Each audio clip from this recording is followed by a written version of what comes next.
My name is Lance Corporal Eric Frazier. I was with 324 India Company. We were stationed in Nashville. Our job was to assist the Iraqi police and the Iraqi army in securing the city of Fallujah.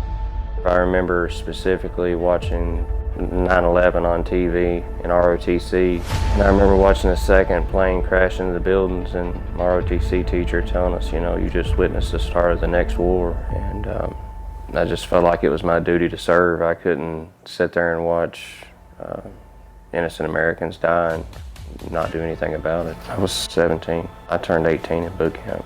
We graduated 22 October 2004, and I was blown up October 23rd of 06. It actually turned out to be a remote detonated anti-tank mine and a 155 millimeter howitzer shell. Here's the actual piece of the wire that led to the IED that blew me up.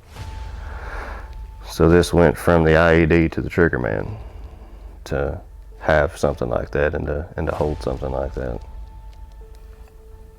Know that just a piece of wire is able to change your life.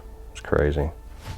This is the day that we actually got blown up. This is maybe an hour before we left the gates that day. We was just out on regular patrol. We turned onto the road, and that's the last thing I remember. And I remember waking up 5 days later in Bethesda with the nurse leaning over me telling me that I'd been hit with an IED. I had both my legs amputated. I had a broken pelvis, fractured my L5 in my back, lacerated my liver and kidney, ruptured eardrums, broke my jaw in a couple different spots, broken left upper arm, wrist, and then my 2 fingers. Then as well, trying to process where the rest of the team is after that. It was a real complex feeling to feel.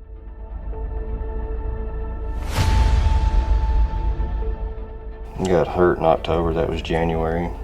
That was the first time that I actually stood up after I got hurt. That was a picture they sent all the guys over in Iraq. Because the last they had seen me, I'd left, basically in a body bag, and then they got to see me stand up. There's the screw that they took out of my leg. It was actually in my leg.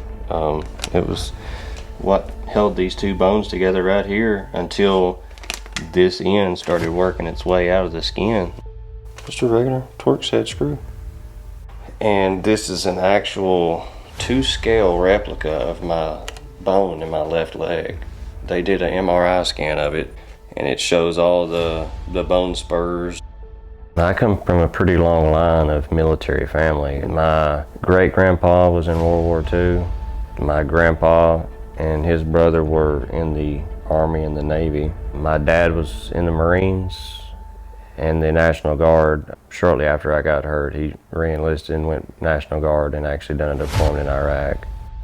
From 5 years old, all I really wanted to do is just go be infantry, go be a Marine, and get to be a soldier.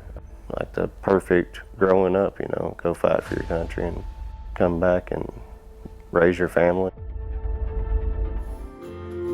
We are singers and musicians. Many of you are fishermen. I have lots of friends that are athletes, that are honored, and they call them heroes. No. These are the heroes.